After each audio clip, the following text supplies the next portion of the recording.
అందరికీ నమస్కారం. నేను మీ డాక్టర్ పెరుమాళ్ల రామకృష్ణ, కాంగ్రెస్ పార్టీ. జాతీయ ఎస్టీ కమిషన్ సభ్యులు హుస్సేన్ నాయక్ గారిని కలిసి గత 8 సంవత్సరాల నుండి కేంద్రంలో అధికారంలో ఉన్న బీజేపీ ప్రభుత్వం ఎస్సీ ఎస్టీలు వారి కులాలపై జరుగుతున్న రీసెర్చ్ చేసే పిల్లలకు స్కాలర్షిప్స్ ఆపివేయడం చాలా దారుణం.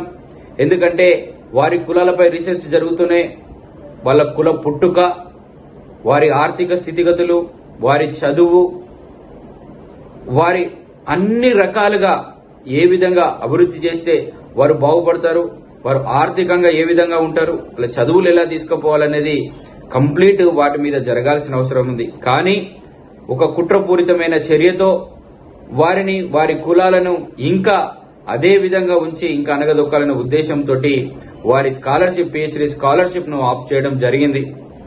మేము ఎస్టీ కమిషన్ సభ్యులు హుస్సేన్ గారికి ఈ విధంగా మేము వారికి వినతి పత్రం సమర్పించాము. ఈ విధంగా యాక్షన్ తీసుకోవాలని కూడా వారికి విన్నవించడం జరిగింది. ఆయన కూడా ఒక ఎస్టీ కులస్తుడు కనుక, పేదవారి కులాల బాధ్యతలు తెలుసు కనుక నేను తప్పకుండా మోడీ గారితో మీటింగ్ ఉంది, మళ్లీ వాటిని పునరుద్ధరించే దిశగా మేము తప్పకుండా ప్రయత్నం చేస్తామని అన్నారు. పేద కులాలు ఎప్పుడైతే అభివృద్ధి చెందుతాయో, పేద వర్గాలు ఎప్పుడైతే అభివృద్ధి చెందుతారో అప్పుడే ఈ భారతదేశం అభివృద్ధి చెందుతుంది. ఎస్సీ, ఎస్టీ, బీసీ, మైనారిటీ వర్గాలందరూ కూడా సుఖ సంతోషాలతోటి ఉండాలి అంటే అందరూ సమానంగా సమానత్వంతో బతకాలి.